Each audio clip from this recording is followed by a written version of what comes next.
How to have fun anytime, anywhere. Step 1. Go to ChumbaCasino.com. ChumbaCasino.com. Got it. Step 2. Collect your welcome bonus. Come to Papa welcome bonus. Step 3. Play hundreds of casino-style games for free. That's a lot of games. All for free? Step 4. Unleash your excitement. Woohoo! Chumba Casino has been delivering thrills for over a decade. So claim your free welcome bonus now and live the Chumba life. Visit ChumbaCasino.com. No purchase necessary. VGW Group. Void where prohibited by law. 21 plus. Terms and conditions apply. We're not getting any options. We have the terrain alarm. We are in an emergency. Mayday. Catástrofes aéreas. Aterrizaje milagroso. Esta es una historia real. La reconstrucción de los hechos se basa en los relatos de testigos presenciales. ¿Qué es lo peor que podría ocurrir en un avión? Quizás esto. Aquí arriba no hay suficiente oxígeno para sobrevivir. Un viento helado con la fuerza de un huracán sopla en el interior de la cabina. Aloha 243. La tripulación del vuelo pide auxilio, pero nadie les oye. Y el avión se dirige hacia una montaña. Aunque parezca una pesadilla, no lo es. Fue la realidad que vivieron las personas que se encontraban a bordo del vuelo 243 de Aloha Airlines. ¿Aloha 243 siguen en el aire? El veredicto de la investigación sacudió los cimientos del negocio de las líneas aéreas. Este accidente cambió la historia de la aviación. Mayday, catástrofes aéreas, aterrizaje milagroso. Hay personas que deciden aventurarse en ese angosto espacio que existe entre la vida y la muerte. Es un lugar aterrador. Los surfistas acceden al mismo persiguiendo olas asesinas. Pero ocasionalmente el destino conduce a gente normal y corriente y no solo a los buscadores de emociones fuertes, a esa misma zona letal en la que la vida pende de un hilo. Eso fue lo que sucedió la tarde del 28 de abril de 1988 en los cielos de Hawái.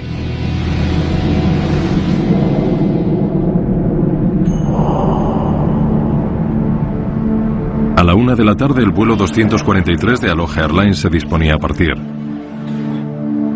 Un Boeing 737 estaba ya en la pista de despegue del aeropuerto Hilo, en la gran isla de Hawái, la que se encuentra más al sur del archipiélago. La duración del vuelo 243 con destino a Honolulu, en la isla de Oahu, era de tan solo 35 minutos. Para dar servicio a las islas, los aviones de Aloha trabajan muy duro. Los vuelos son muy cortos, pero se efectúan infinidad de ellos. Este avión había estado yendo y viniendo entre las islas desde una hora muy temprana. El siguiente sería su 9º vuelo del día. La tripulación llevaba muchos años haciendo ese trabajo.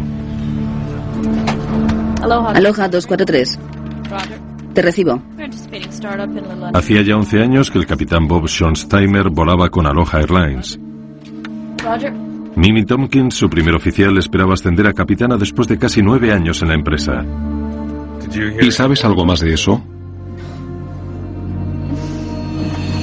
Todos los auxiliares de vuelo poseían también una larga hoja de servicios, pero ninguno tan extensa como Clarabelle Lansing, a quien todo el mundo llamaba simplemente CB. Señor Kainer, bienvenido. Siempre es un placer verte, CB. Ya veo que nos has traído un poco de buen tiempo. Por supuesto, no podía ser de otro modo.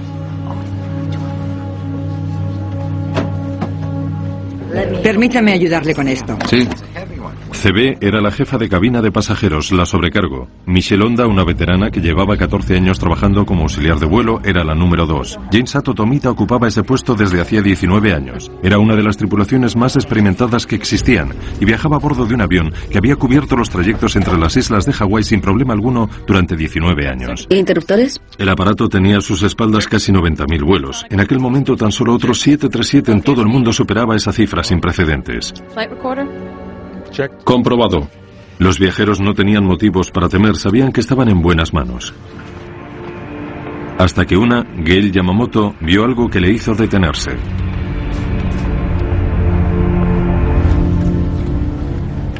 ¿Pero qué fue lo que le preocupó? ¿Y hasta qué punto debía sentirse intranquila? ¿Digo algo? Patricia Aubrey vivía en Hilo, pero aquel día tenía una cita en Honolulu. Aunque en un primer momento decidió sentarse en la parte delantera del avión, en la fila 1, por alguna razón se sintió incómoda y prefirió ocupar un asiento más atrás. Finalmente escogió un sitio libre de la fila 17.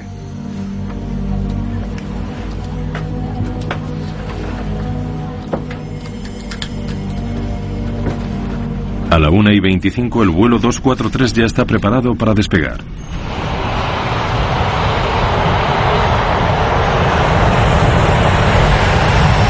Durante los despegues y los aterrizajes el avión solía temblar mucho y el ruido que producía era ensordecedor, pero la tripulación y los pasajeros habituales habían terminado acostumbrándose. ¿Por qué debían preocuparse? Salida de Aloha. Aquí Aloha 243 ascendiendo a 3000 pies. Entendido. Aunque era el capitán, Bob Schornsteimer decidió encargarse de las comunicaciones por radio con el Centro de Control de Tráfico Aéreo. Mimi Tompkins pilotaría el avión hasta Honolulu. La mayor parte del vuelo se invertía en ascender hasta la altitud de crucero. El avión tardaba 20 minutos en alcanzar los 7.300 metros.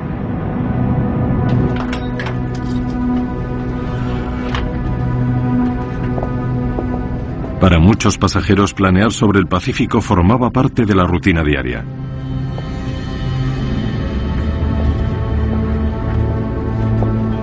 Era el caso, por ejemplo, de Howard Kitaoka, un vendedor que ocupaba la fila 5. Howard solía hacer aquel viaje muy a menudo y cuando has disfrutado de las vistas cientos de veces, 35 minutos constituyen un tiempo precioso para ponerse al día con el papeleo. El vuelo era tan corto que los auxiliares servían bebidas mientras el avión aún estaba despegando. Ellos podían moverse por la cabina, pero los pasajeros todavía llevaban puesto el cinturón. 20 minutos después de despegar, el avión alcanzó la altitud de crucero.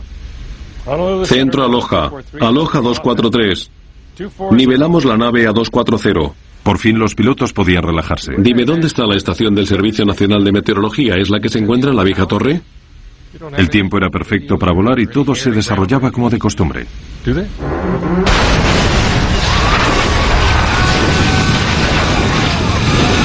¿Qué ha sido eso? Tenemos que bajar. Hemos perdido presión. Vi un resplandor muy brillante y... Todo lo que había en el avión estaba siendo succionado al exterior. Esto fue lo que sucedió. Una descompresión explosiva había arrancado 35 metros cuadrados de fuselaje. Estábamos en medio de una ráfaga de viento tremenda que soplaba con una fuerza increíble. Un montón de cosas fueron succionadas. Teníamos el pelo de punta, así. Todo el mundo estaba en sus asientos, excepto las azafatas. Vi a una caída en el pasillo. Vi su cabello al viento y vi sangre y nada más. Jane Sato Tomita había recibido el impacto de varios escombros en la fila 2. La fuerza de la explosión arrojó a Michelle Honda al suelo a la altura de la fila 15 y no había ni rastro de C.B. Lansing. Torre, yo tomaré el control. No te oigo.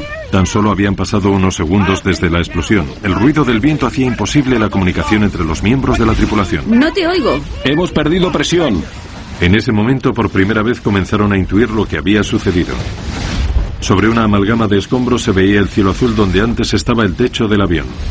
Las primeras 5 filas habían quedado completamente descubiertas a ambos lados del aparato. El peligro inicial de ser succionados hasta el exterior había pasado, ya que para entonces todo el avión se encontraba completamente despresurizado. Pero los pasajeros aún no estaban a salvo. Faltó poco para que mi compañero de asiento se saliera del avión, porque en aquel momento solo quedaba el suelo. No había ni paredes ni techo, así que le sujeté. El frío y la privación de oxígeno pueden resultar letales.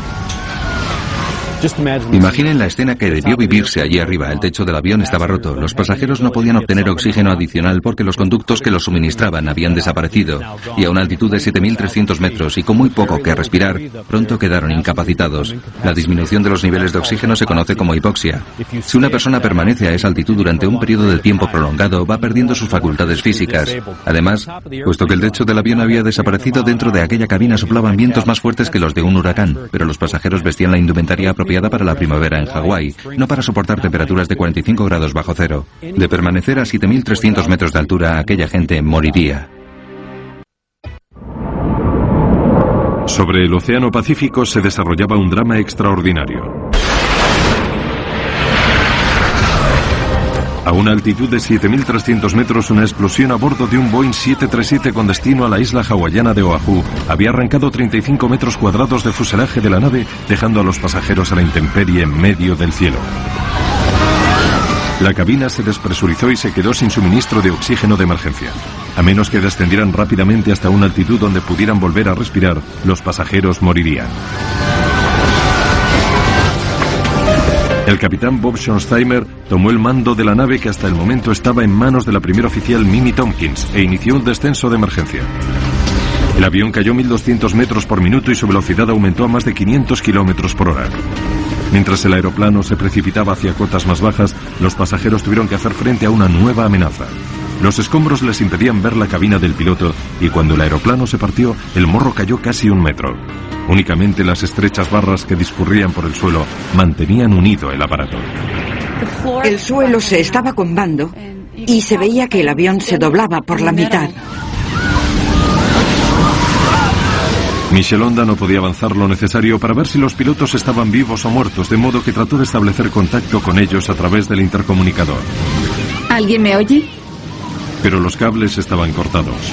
Mientras trataba de avanzar para llegar a la cabina, alguien le preguntó lo único a lo que no podía responder. ¿Tenemos piloto? No lo sé. ¿Tenemos piloto? No lo sé.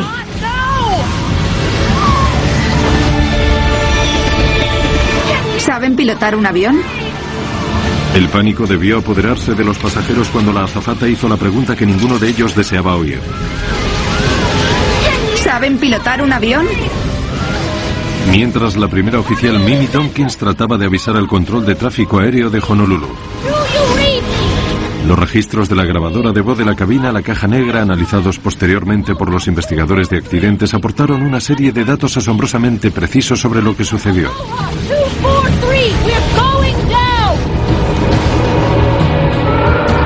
El punto más cercano... Bubba Wallace here from 2311 Racing. Funny thing about being fast, you end up waiting a lot. First to show up, first in line, then just waiting. Me, I rev up Chumba Casino. With over 200 social casino games, no slow lanes here. Why sit around when you can spin? I'm already racing. Your turn. Play for free at ChumbaCasino.com. Let's Chumba.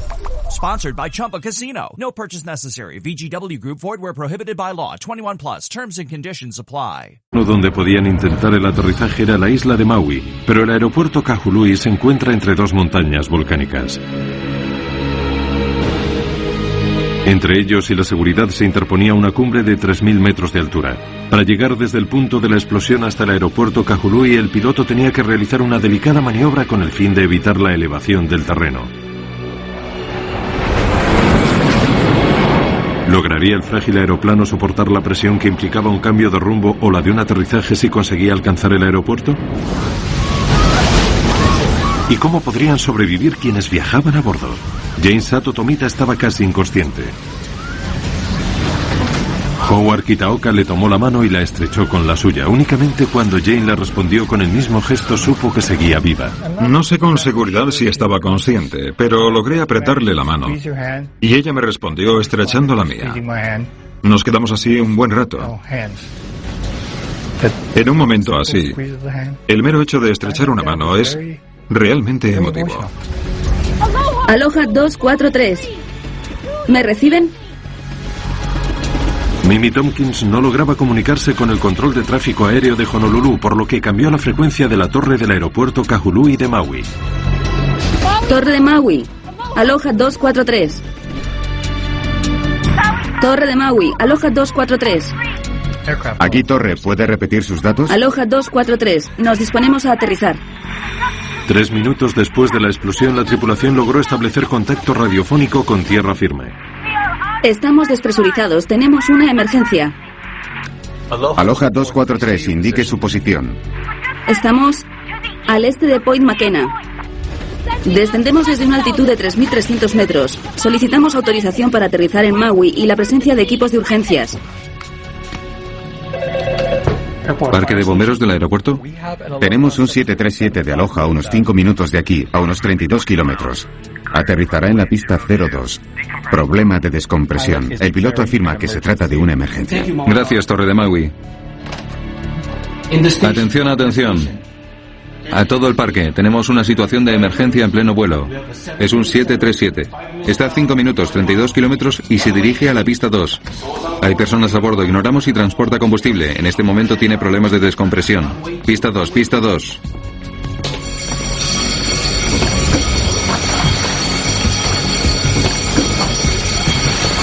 Aloha 243. Los equipos ya están en marcha.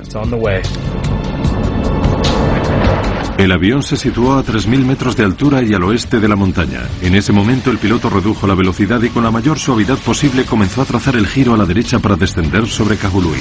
Los pasajeros comprendieron que debía haber alguien a los mandos de la nave. Poseo cierta formación como piloto y me di cuenta de que las alas estaban niveladas, paralelas a tierra.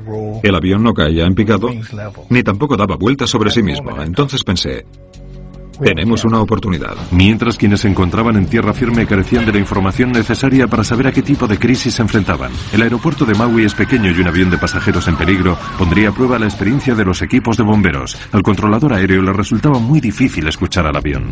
Solicito verificación una vez más. El avión se rompe y su distintivo de llamada es el 243, ¿correcto? Habían pasado 4 minutos desde que se produjera la explosión y puesto que para entonces el avión volaba a una altitud menor, los pasajeros pudieron quitarse las máscaras de oxígeno. Además, la velocidad del aeroplano apenas superaba los 380 kilómetros por hora, por lo que el ruido del viento disminuyó lo suficiente para que los viajeros pudieran escucharse entre sí. ¿Quieres que pida algo más? No. Aloha 243. Parece que hemos perdido una puerta. Tenemos un agujero en el costado izquierdo del avión. Pero en la torre no se escuchó esa nueva información. Habían perdido el contacto con el avión y no captaban sus transmisiones. Aloha 243, ¿sigue ahí arriba? El problema era un mal funcionamiento de la radio, se trataba de algo aún peor. Aloha 243. Al no obtener respuesta del avión en apuros, el controlador temió lo peor. Aloha 243. Aloha 243, ¿sigue ahí arriba? Aloha 243, si sigue ahí, por favor, identifíquese. Afirmativo. Entendido, Aloha 243. Ya tengo su identificación. Todo listo para el aterrizaje. Viento 040 a 20 nudos. Por fin se restableció la comunicación, pero las dificultades de la tripulación no habían terminado. Cabina, ¿me escuchan? Mimi Tompkins intentó ponerse en contacto con la cabina de pasajeros por medio del intercomunicador, pero no obtuvo respuesta. Los pilotos ignoraban lo que estaba sucediendo tras ellos. El avión seguía en el aire y el capitán tenía que concentrarse en pilotarlo, sin saber con exactitud los daños que se habían producido en la parte trasera. Dile que necesitaremos ayuda para evacuar. De acuerdo. Torre de Maui, aquí Aloha 243. ¿Me escuchan en la frecuencia de la torre? Aloha 243, le escucho alto y claro, adelante. Vamos a necesitar ayuda. No podemos comunicarnos con los auxiliares de vuelo. Y necesitaremos asistencia para los pasajeros cuando aterricemos. De acuerdo, necesitarán una ambulancia, ¿correcto? Afirmativo. Durante el descenso, los pasajeros vivieron momentos de absoluto terror. El avión seguía temblando. Los portaequipajes se nos caían encima y había cables eléctricos volando y emitiendo terribles chasquidos. Aquello era un caos. Parecía como si el aparato fuera a partirse por la mitad. Y de repente surgió otro problema al que los pilotos tuvieron que hacer frente. Parece una reversión manual. ¿Qué? Parece que hay una reversión manual en los controles de vuelo. El piloto intuyó que los sistemas hidráulicos como la dirección asistida de un automóvil habían fallado. El armazón del avión se hallaba sometido a una gran presión. Tenían que aterrizar lo antes posible. ¿Podemos mantener la altitud? La tripulación temía que la instalación eléctrica o cables de control decisivos hubieran sido seccionados e ignoraba si alguna de las partes vitales del avión sufría daños.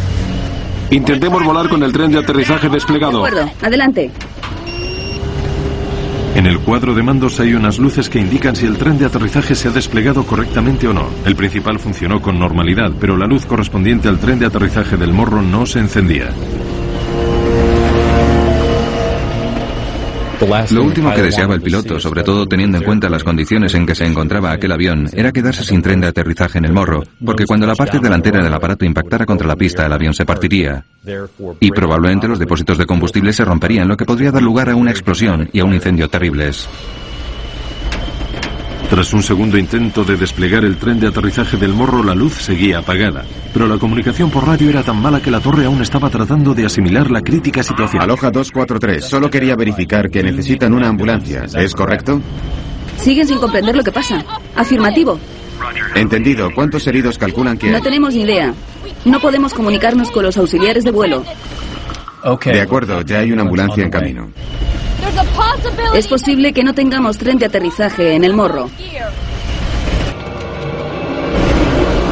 Bob Schonheimer tuvo que tomar una decisión vital. Debía esperar a la confirmación de que el tren de aterrizaje se había desplegado o aterrizar de todos modos. Según los manuales, en un caso así los pilotos deben sobrevolar el aeropuerto para que los controladores del tráfico aéreo comprueben el estado del tren de aterrizaje y les comuniquen si pueden o no contar con él. A continuación, los pilotos vuelan alrededor del aeropuerto, inician la aproximación y luego aterrizan. Pero con un avión que podría romperse en cualquier momento, dicha opción era totalmente inviable. Dile que tenemos problemas, pero que aterrizaremos de todos modos, incluso sin tren de aterrizaje en el morro. No obstante, deben saber que según nuestros indicadores ese tren de aterrizaje no se ha desplegado. Aloha 243, el viento ahora es 050. Los equipos de emergencia están en posición. De acuerdo. Han de saber que no tenemos tren de aterrizaje en el morro. Vamos a aterrizar sin él. Entendido. Si necesita otro tipo de asistencia, comuníquenoslo. Necesitamos todo el equipamiento que tengan. Maui no es el mejor lugar para aterrizar con un avión en mal estado. La costa norte de la isla está muy expuesta y se encuentra en plena trayectoria de los vientos alisios. Colóquense en posición para un aterrizaje de emergencia. Agachen la cabeza y protéjanse con los brazos. Cualquier tipo de turbulencia en pleno vuelo hubiera sometido a una gran presión a la parte delantera del avión y existían muchas probabilidades de que la cabina del piloto se separara del resto del fuselaje. Aquello hubiera sido una catástrofe, pues habría supuesto la pérdida del avión. El aeropuerto ya estaba a la vista, pero Bob Schonheimer aún tendría que tomar más decisiones críticas. Empezó disminuyendo la velocidad del avión para aterrizar. Tratemos de colocar los alerones en 15. Los alerones de un avión son paneles deslizantes situados en la parte trasera de las alas. Para aumentar la elevación cuando la velocidad es más lenta hay que extenderlos durante el despegue y el aterrizaje. ¿El control es más fácil con los alerones arriba? Sí, vuelve a ponerlos en 5. ¿Puedes darme una velocidad variable para un aterrizaje con alerones en 5 grados? No hay dos aterrizajes iguales. Los pilotos han de tener en cuenta infinidad de factores. La velocidad y dirección del viento, los pasajeros y el combustible que transportan y la longitud de la pista de aterrizaje que tienen ante sí. ¿Quieres que baje los alerones cuando aterricemos? Sí, pero solo después de tocar tierra. De acuerdo. Mediante una complicada fórmula se calcula la velocidad de aterrizaje segura, e incluso en el punto culminante de una crisis como esta, los pilotos han de recurrir al manual. Los alerones harán las veces de freno si se despliegan una vez que el aparato toque tierra, pero si la operación se realiza antes, toda la estructura del avión se vería sometida a una presión que podría hacerla a pedazos. Recordemos que los pilotos no estaban entrenados para actuar en una situación como esta y al faltarles el techo de la nave, se convirtieron en meros pilotos en pruebas. Los efectos aerodinámicos del avión eran muy diferentes de aquellos a los que estaban acostumbrados, de modo que tuvieron que manejarlo dejándose guiar por su instinto. Según los cálculos que efectuaron, la velocidad de aterrizaje segura teniendo en cuenta la longitud de la pista de Kahului era de 152 nudos, 282 kilómetros por hora.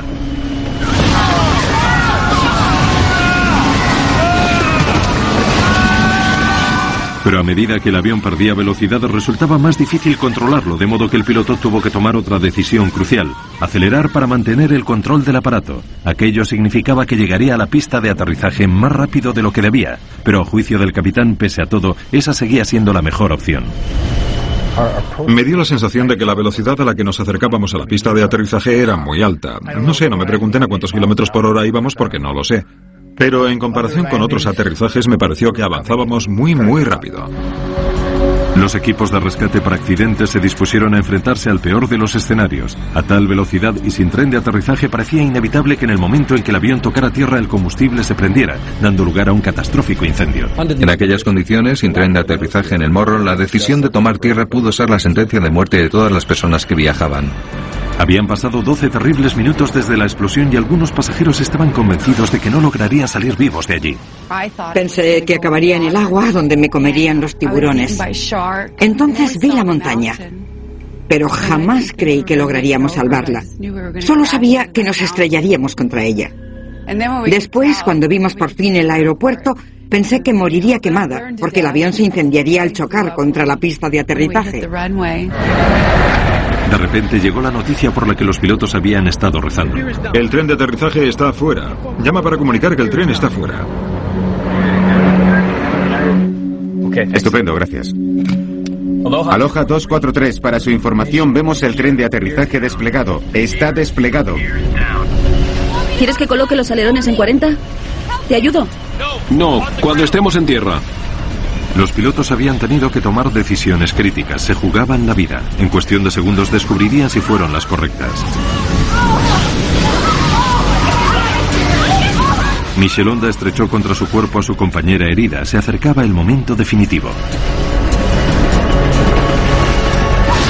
Los pasajeros se consolaban unos a otros en lo que podían ser sus últimos momentos de vida. Junto a mí estaba sentada una mujer. Su esposo se encontraba al otro lado del avión, una fila más atrás. Y los vi estirando el brazo, intentando que sus dedos se tocaran para despedirse. Fue un momento realmente emotivo para mí. Entonces supe que iba a morir, porque les vi despidiéndose. Lo que más me reconfortó fue saber que mi esposa y mis hijos sabían lo que sentía. Eso fue un gran consuelo. No necesitaba decirles nada más. Ni os quiero o me preocupa lo que os pase, porque sentía que ya había dicho todo eso.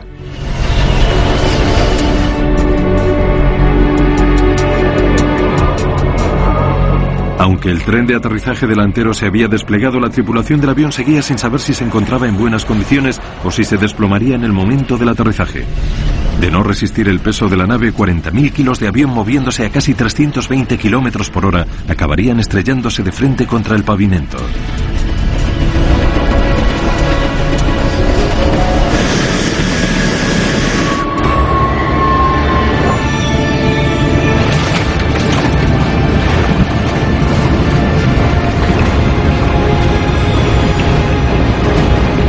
Inversión.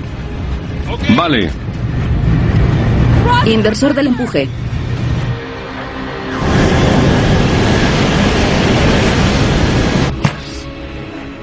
Aloha 243, apague el motor donde está. Sí. Todo está bien, el tren de aterrizaje resistió. Los coches de bomberos ya están en camino.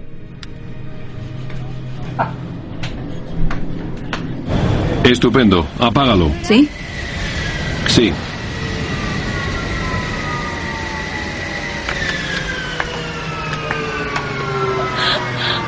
Dios.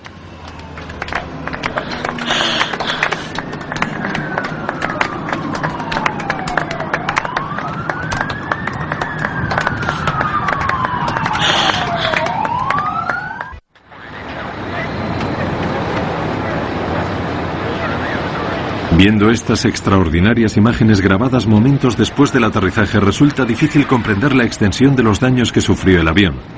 Terminaba de completarse una evacuación de emergencia de los pasajeros que resultaron ilesos, pero aún había que ayudar a salir del aparato a otros que sí estaban heridos.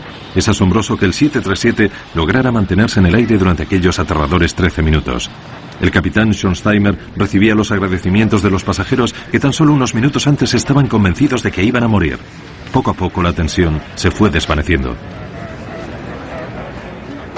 Le dije, sí, tío. Eso fue todo. El piloto hizo un trabajo extraordinario. Patricia Aubry abrazaba a su heroína Michelonda. Estaba llorando. Evidentemente había sido una experiencia muy traumática para todos. Fue horrible mirar el avión y ver a toda esa gente sangrando. Yo me tocaba el cuerpo y pensaba, estoy aquí, no puedo creer que siga viva. Aquel último impulso de cambiar de asiento le salvó de resultar herida. Puede incluso que de morir. Algo me decía que no me sentara allí. No tenía una buena razón para trasladarme, pero mi ángel guardián me dio un golpecito en el hombro y me dijo que me moviera. Un último y desesperado recuento de los pasajeros hecho por Michel Honda confirmó los peores temores de la tripulación. Cebe Lansing, la veterana que llevaba 37 años volando con la compañía, había desaparecido. Enseguida se inició una búsqueda en la parcela de océano sobre la que tuvo lugar la explosión, pero no se encontró su cuerpo y tampoco restos del avión. James Sato Tomita comenzaba a recuperarse. 7 pasajeros estaban heridos de gravedad. La peor lesión era una fractura de cráneo. Pero ¿cómo logró sobrevivir el resto? En el momento de la descompresión, únicamente sus cinturones marcaron la diferencia entre la vida y la muerte. De repente escuchamos un ruido tremendo y aquello se partió. Yo creí que habíamos saltado por los aires, pero todos teníamos el cinturón abrochado, o al menos la mayoría, pues de lo contrario habríamos perdido a más gente. Pero hubo algo más. En el momento clave, los fuertes vientos tan característicos de Maui dejaron de soplar. Me sorprendió mucho ver que faltaba la parte delantera del fuselaje. Lo gracioso de todo esto es que cuando el avión comenzó a aproximarse al aeropuerto no había viento. Estoy seguro de que si hubiera soplado el viento, el aparato no lo habría conseguido. Se hubiera partido en 2 pedazos. Es un milagro. Un verdadero milagro. Este episodio es uno de los eventos más importantes de la historia de la aviación. Ningún avión ha conseguido aterrizar con daños de esa envergadura. Lo único que mantenía la cabina de mando unida al resto del fuselaje eran las barras que discurrían por el suelo. Aquella gente básicamente pendía de un hilo. Efectuando un minucioso estudio del fuselaje, los investigadores trataron de determinar los motivos por los que la estructura del avión permaneció de una pieza. El factor decisivo resultó ser la localización precisa de la explosión. El hecho de que los daños se localizaran en la parte superior del avión les salvó. El morro se estaba cayendo, pero estas barras mantuvieron el aparato de una pieza, soportando una gran tensión. Gracias a ellas, aunque estuvo a punto de partirse, la estructura conservó su solidez. Si estos daños se hubieran producido en el suelo, el morro habría ejercido una presión excesiva sobre toda la estructura, que hubiera terminado combándose y rompiéndose. Fue una gran suerte que la zona más afectada fuera el techo de la nave. Pero ¿cómo es posible que el techo de un avión salte por los aires de repente? A la Comisión Nacional de Seguridad del Transporte, o NTSB, se le encomendó la tarea de descubrir lo que había pasado. Los investigadores consultaron los registros del avión, algo como el historial de servicio de un automóvil, y las sospechas recayeron en el propio aeroplano. La mejor prueba para saber lo que sucedió, la sección del fuselaje que faltaba, se encontraba en el fondo del Océano Pacífico. Pero uniendo cuidadosamente las pistas de que disponían, los investigadores confiaban en resolver uno de los accidentes más espectaculares de todos los tiempos. En los 38 años que habían pasado desde su lanzamiento en 1967, se vendieron más de 5.000 Boeing 737. Cada 5 segundos un 737 despega en algún lugar del mundo.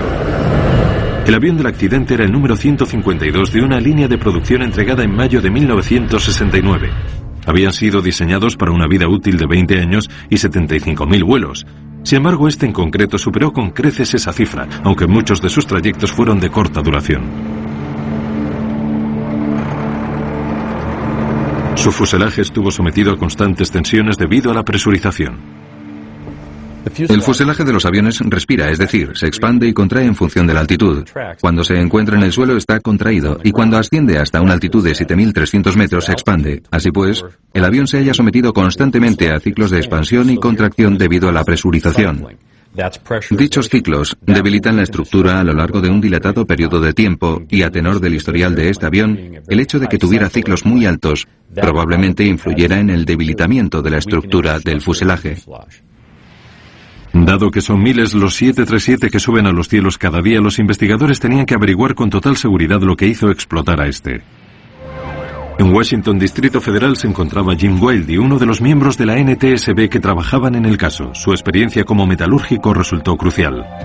Recibí una llamada en medio de la noche, serían las 2 de la madrugada. Era mi jefe, me dijo que se había producido un accidente en Hawái y que estaban formando un equipo de investigación, de modo que me subí a un avión y me desplacé hasta la isla. Jim tomó muestras del fuselaje restante y en el laboratorio descubrió algo apenas perceptible a simple vista. Minúsculas grietas como estas junto a los orificios donde habían estado los remaches. Para averiguar cómo habían llegado allí esas grietas, había que remontarse a los orígenes del avión, al ensamblaje del Boeing 737. Los aviones se construyen uniendo diversos paneles independientes. En las zonas en las que dichos paneles se superponen se emplea un potente adhesivo llamado epoxi para unirlos. Los remaches sujetan los paneles mientras que la resina de epoxi se endurece. En el avión de Aloha había una reveladora de coloración en la parte interior de la zona donde los paneles se superponían. Allí estaba la pista decisiva. Este material negro es el adhesivo que se utilizó para unir las dos placas. El material blanco que se ve aquí son los daños provocados por la corrosión en la capa superior del fuselaje, que es de aluminio. En un principio lo que se pretendía era canalizar la presión que trataría de separar una plancha de otra a través de las zonas donde se aplicó el adhesivo y no a través de los remaches. Evidentemente, en el momento en que esto se despegó, toda la presión fue a parar a los remaches, especialmente a esta fila. Y pensamos que fue esta hilera la que presentaba las grietas por desgaste, la que al final hizo que la estructura del techo del 737 de Aloha se abriera. Los archivos revelaron que Boeing advirtió a las líneas aéreas, incluida Aloha, de que algunos 737 de los más antiguos habían dado problemas. Si el epoxi no se aplica a la temperatura exacta o si los paneles tienen humedad o polvo, esas soldaduras por adherencia pueden resultar defectuosas. En esas notas de aviso y boletines de servicio, algunos emitidos incluso 15 años antes, Boeing explicaba el peligro. El clima de Hawái, con ese aire húmedo y extremadamente salino, contribuyó a la corrosión. Pero en lugar de mantener los aviones en tierra para un examen del morro a la cola, Aloha enviaba a sus inspectores a hacer revisiones esporádicas, frecuentemente por la noche, cuando el nivel de atención de quienes se encuentran... It is Ryan Seacrest here. There was a recent social media trend which consisted of flying on a plane with no music, no movies, no entertainment. But a better trend would be going to ChumbaCasino.com. It's like having a mini social casino in your pocket. Chumba Casino has over 100 online casino-style games, all absolutely free. It's the most fun you can have online and on a plane. So grab your free welcome bonus now at ChumbaCasino.com. Sponsored by Chumba Casino. No purchase necessary. VGW Group. Void where prohibited by law. 21 plus. Terms and conditions apply. De servicio disminuye y es necesario trabajar con luz artificial. Estas grietas pasan desapercibidas y entonces el avión se convierte en una bomba de relojería en marcha. Había otros problemas. Los boletines de servicio de Boeing y lo que se denomina directivas de aeronavegabilidad emitidas por la Administración Federal de Aviación con frecuencia son difíciles de comprender. Las directivas de aeronavegabilidad son muy complejas y están redactadas como un documento legal. Aloha necesitaba a alguien que pudiera leer aquellos documentos y traducirlos a un lenguaje más sencillo para los mecánicos, los operarios, pero nunca lo hicieron.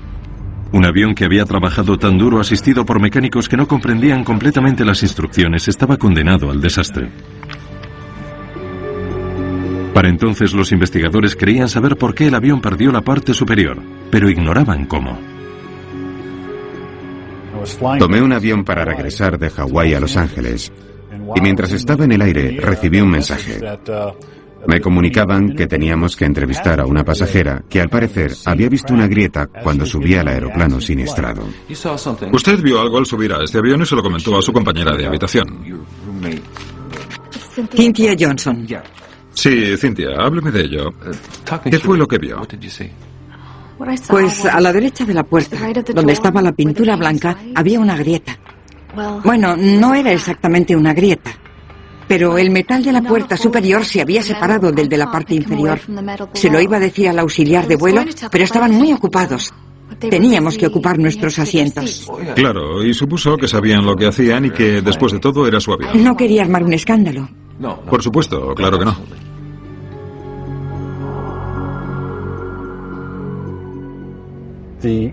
La testigo vio una grieta en esta zona y encontramos fisuras por fatiga hasta este punto. Esta es la línea en la que se unieron ambas grietas. Al hacerlo, una pieza cayó y se desprendió y la otra salió volando y cayó por el lado derecho. Pero algo seguía sin encajar. Boeing diseñó el 737 y otros de sus aviones para que nunca sucediera algo así.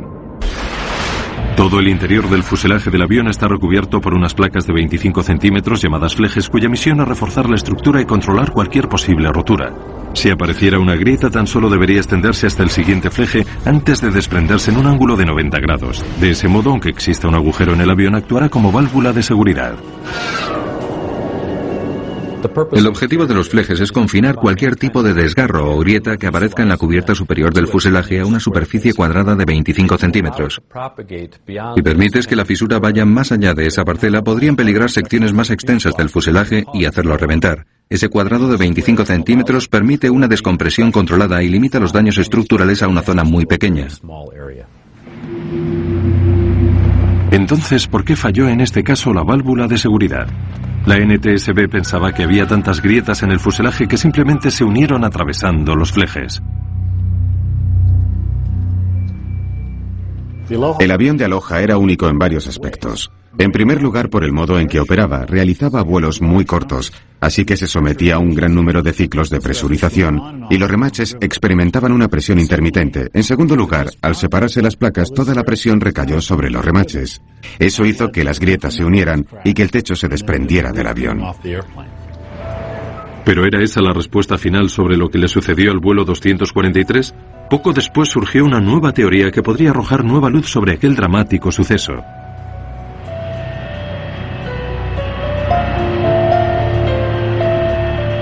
Matt Austin es un ingeniero que vive en Honolulu. La historia del vuelo 243 le consterna al tiempo que le fascina. Vuelo con regularidad en Aloha Airlines y había estado a bordo de ese avión una semana antes de que perdiera el techo. Matt comenzó su propia investigación inspeccionando al detalle las 4.000 páginas de pruebas y fotografías reunidas durante la investigación oficial. Soy un experto en dinámica de explosiones, en la forma en que hacen explosión los recipientes a presión, en lo que causa dichas explosiones y en el modo en que se extienden las grietas cuando comienzan a abrirse. En el caso del accidente de Aloha, la industria aeronáutica basaba su investigación en la teoría de que fue un fallo estructural del avión. Yo, en cambio, decidí analizar lo sucedido tomando como punto de partida un fallo de presión de la nave. Mientras revisaba las pruebas, se planteaba sin cesar una pregunta. ¿Por qué C.B. Lansing salió volando del avión y no le sucedió lo mismo a su compañera Jane Sato Tomita? Jane se encontraba más adelante que C.B. en el momento crucial. Jane estaba en la fila 2 y C.B. en la 5. La NTSB cree que la separación del techo comenzó cerca de la fila 3. Según los testimonios de los pasajeros recabados poco después del incidente, C.B. Lansing salió despedida hacia arriba y hacia la izquierda, no hacia adelante. Yo estaba en el pasillo, a la derecha, y cuando levanté la mirada de mi revista, vi unas piernas que subían y se movían hacia la izquierda, por detrás de la primera clase. Desde donde yo estaba, si el morro terminaba en la fila 12, esto sucedió en la 11. Las pruebas forenses sugieren otro posible escenario. Michael Sweet, ex policía, es ahora un especialista en el análisis de salpicaduras de sangre. Estudiar las manchas de sangre de las escenas del crimen puede ayudar a meter entre rejas a un asesino o a poner en libertad a los inocentes. Michael examinó las fotografías oficiales del fuselaje del 737. Esta es una fotografía ampliada del lado izquierdo del aeroplano. La parte delantera estaría aquí, y hay algo que sospechamos podría tratarse de una mancha de sangre, y que presenta una forma muy peculiar, a la derecha, junto a la ventana, aquí. ¿Podría esa mancha ser el lugar en el que la cabeza de C.B. Lansing impactó contra el exterior del fuselaje? Así lo cree el analista.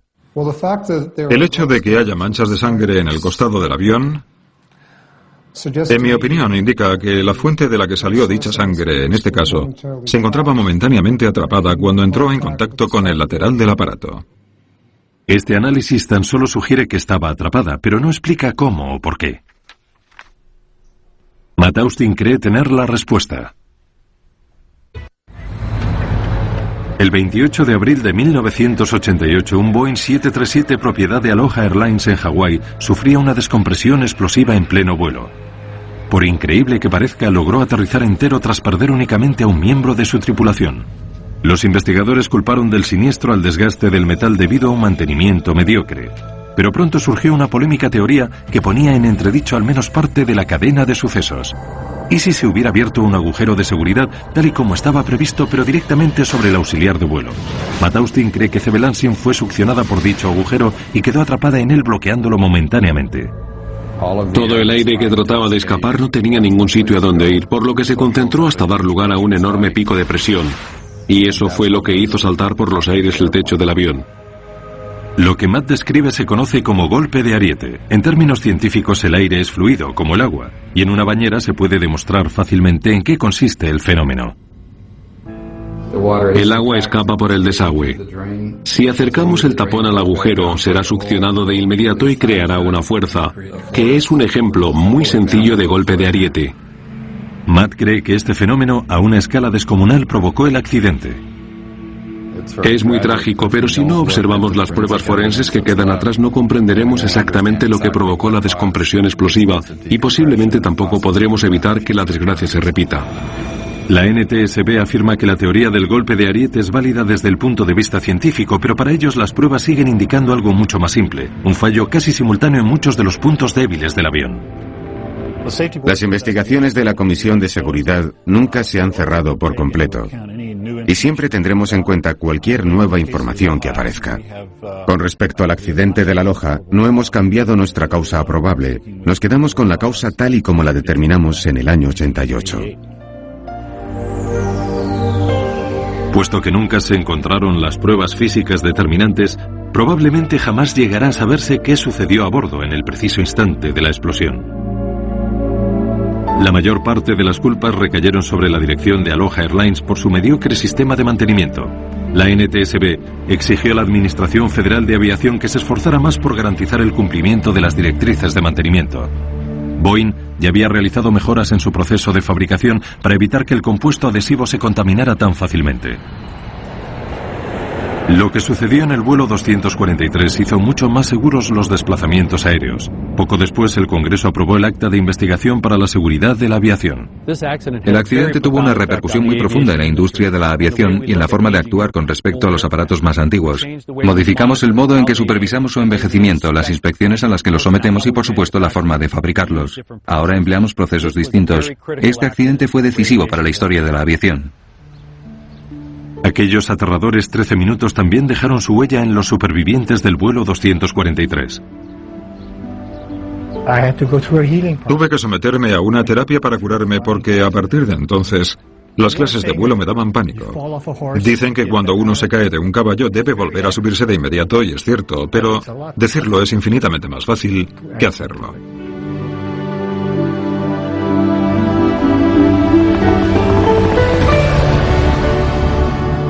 También Patricia Aubry tuvo que hallar un modo de enfrentarse a los recuerdos, y lo que hizo fue visitar la misma parcela de espacio aéreo en la que vivió aquella pesadilla. Volé acompañada de mi psicólogo. Me sometí a un proceso al que llaman desensibilización, en el que te obligas a enfrentarte a tu miedo. Y lo haces cuantas veces sea necesario hasta que dejes de experimentar reacciones negativas. Antes de que aquello me sucediera, cuando me pasaba algo malo decía, odio la vida. Pero ahora sé que no es cierto, que puedo soportarlo todo. Afrontaré cualquier contratiempo, pero prefiero estar viva.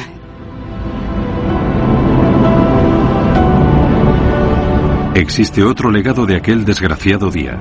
El océano jamás devolvió el cuerpo de Zebe Lansing. En honor de la veterana auxiliar de vuelo se plantó un jardín en el aeropuerto de Honolulu, bajo el gran cielo hawaiano donde pasó la mayor parte de su vida y donde la perdió de forma tan repentina.